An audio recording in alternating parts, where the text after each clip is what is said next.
The most valuable lessons are how important it is to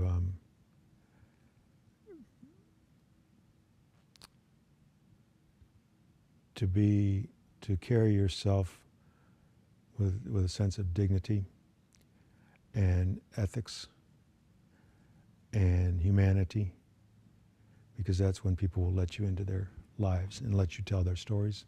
And also as a journalist, you should be standing for something beyond the story, but you're standing for a great profession, what was probably the best profession in America. So that's one big lesson. And there are a lot of things, a lot of lessons on what you learn about life, what you learn about corporate America, what you learn about politics. There are a lot of lessons you learn along the way. It's a great learning environment, or it used to be. But the importance of the individual human being, I've always been I'm a big fan of human beings, but I don't think so many news organizations are anymore. But I think the importance of the human being, you get, if you're doing it right, you're learning about people, you're spending time with people, and you're telling their stories, whether you're covering a big breaking news event like 248 soldiers dying, or you're just covering a traffic court. You're going to you're going to learn people, and if you're trustworthy, they'll talk to you. And that's really, really something that's important, that you learn about how important people are. Which, by the way, I didn't mention this before, the most important thing that probably will happen, where newspapers will still thrive and where news coverage is still its best, is on the local level, not the city level. The small town newspapers, they still are the watchdogs of the local city council. They still do a good job because they don't get covered by the Tennessean, because they don't get covered by Channel 5. They don't get covered by the Chattanooga Times, because the small towns don't necessarily matter anymore, because very few people live there. But those that live there actually have good newspapers. They may not look nice, they're not pretty like the big city papers are, but they cover the news that matters, which may be an obituary, a dead person, then you don't have to buy an obit, which you do have to buy an obit to get in the papers, in most big city papers anymore. In the old days, you would put everybody who died, they got in the paper. You didn't have to charge thousands of dollars or pay thousands of dollars. But the little towns, they still do that. They still cover the Little League ball games. They still cover the city council. They still cover traffic court. They still cover whether the city's getting a new traffic light. They cover what's happening if the barber shop has a fire. That's covered. Things that happen that are important to the people in that town are covered. And that doesn't happen. And you look at any big city paper. I don't want to pick on the one in Nashville. Any city paper, they don't really cover, unless somebody's really done something really outrageous, killed 18 people, or let 18 tigers and lions loose in a small town in Ohio. The little town doesn't get covered by the larger media. So that's where papers still can make a difference. If I was going to advise anybody, if they really want to be a written journalist, I would advise them to go make a difference in small town America, because they can. My next question, what kind of advice would you give to future journalists? That's a tricky one, because I really could not advise anybody to go into journalism. Those who want to, I would help them. And I couldn't say, gee, you really need to be writing at a newspaper. I guess that's the way I should say it. I couldn't say, gee, you really need to be going to work at a newspaper, because I don't believe that. I don't believe people should be should go into the newspaper business right now. That would be after what's happened, that would be a poor career choice, unless I was going to send them to the small town. But if I was going to say, don't go, if they want to say, well, I want to work for the New York Times, I'd say, well, the New York Times is not doing so well. They've laid off a lot of people. Is that the best place to go? I'm not just talking about the local newspaper. But I would advise people, the first thing, as I said before, if they really wanted to be a journalist who made a difference, I'd find a smaller segment to cover. That could be, I know a young woman here in Nashville who has her own little website, and she covers East Nashville. Well, and she covers it better than anybody covers it. She covers maybe 18 square blocks of city. And she covers it like a community, that you could do that. I don't know that she's making any money off it. That's a trick in terms of making money online. But I would advise people to go, if they really wanted to be a journalist, to go to a small town, get to know the people, get to trust the people, help the people. Remember, that's what you're there for. We're the only profession that's protected in the Constitution. And people don't realize that necessarily anymore. They don't think, well, I guess you have a right to bear arms, but you also have a right, you have the freedom of speech is in the what we represent in newspapers is the only profession that the founding fathers thought about. And so you can still do that you can't really do that on a large scale. You can't really matter as much in covering the blander large products. They got to appeal to too many people, I guess, or whatever. People who have low attention spans.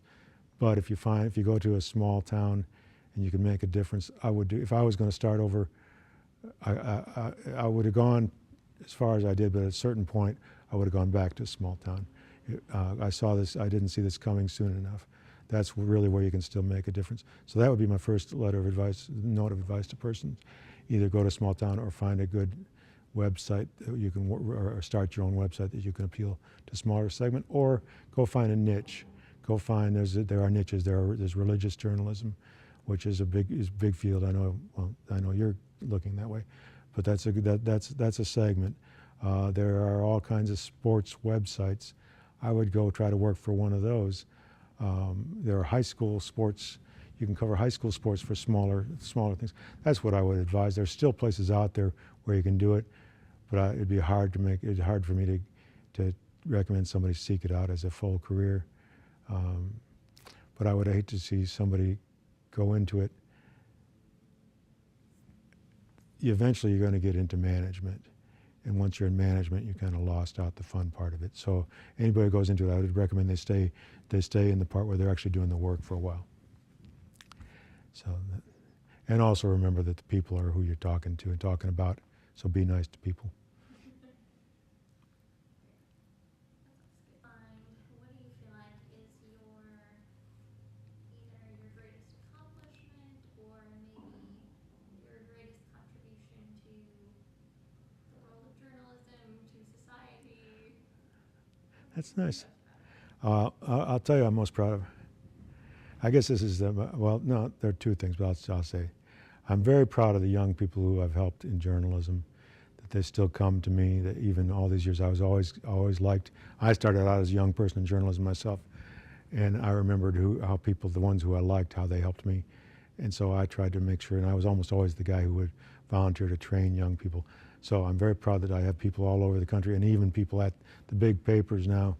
Or at broadcast networks who I've had some influence on. So so I hope that maybe they're remembering some of the lessons about humanity I taught them. But I won all kinds of big awards. And I was the humanitarian journalist of the year. That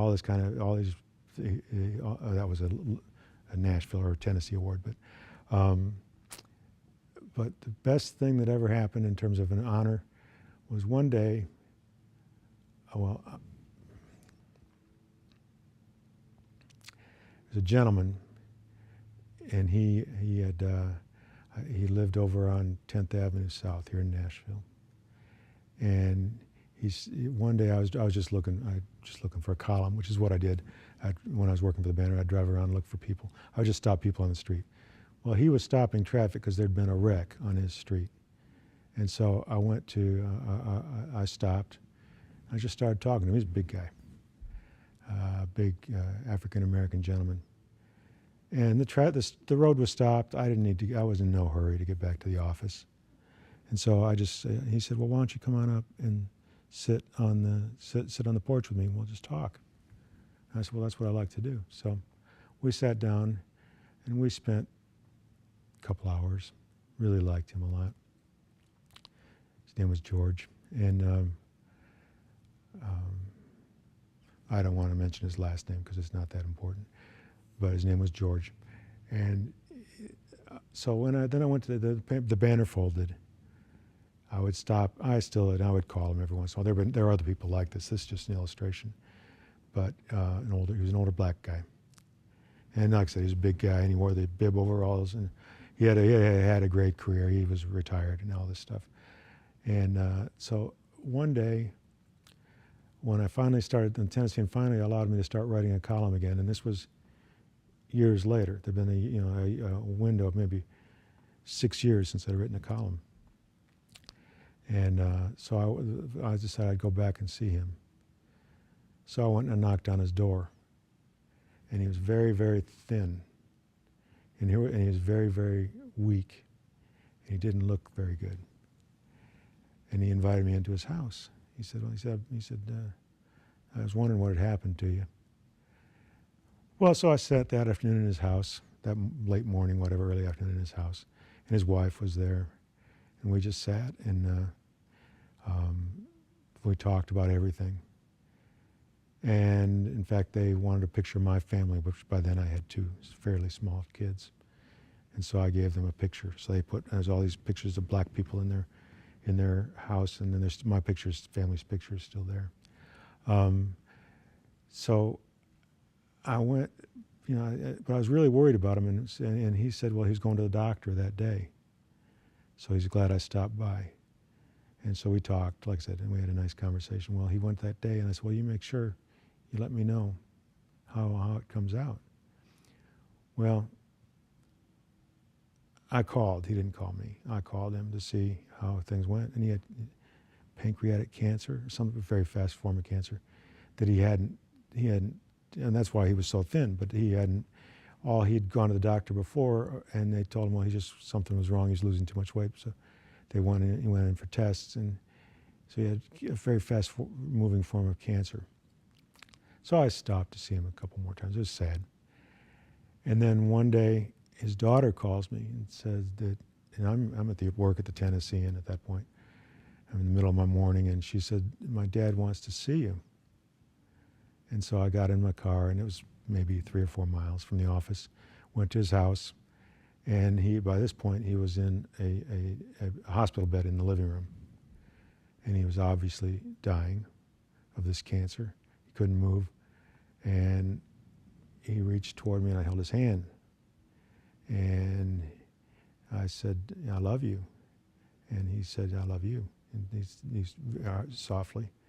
And I said, I'm not going to stay long because your family needs to be with you. But I'm glad I got to come by and see you. I said, so you need to bounce back. And he said, whatever. He said a few little things. He could hardly talk. And then I knelt, bent over and gave him a little kiss on the cheek. And he died a day later, which I knew he was going to, obviously. Well, when I picked up the newspaper the day after he died, I read it, and I was one of his survivors. He was survived by all these people, his big family, and he was and by me. And I'm just in there with his family. So that was probably the greatest honor that I ever got as a journalist. And I went to the funeral, and I was in a huge church and it was one of those really long services, and I was the only white person there. But that was fine. I made a lot of friends that night too. But yeah, it was I was one of his survivors. Special friend, I think they had me, or dear friend or whatever. But I was he survived by his wife, by his children, by his grandchildren, and by his very special friend Tim Ghianni. And there was no better honor than that. That really was what I stood for as a journalist. And I was so proud of that. And I keep that obituary in my car. So sometimes when I really get depressed, I mean, it's all faded and yellowed now, but it gets in the back seat of my car and I look at it.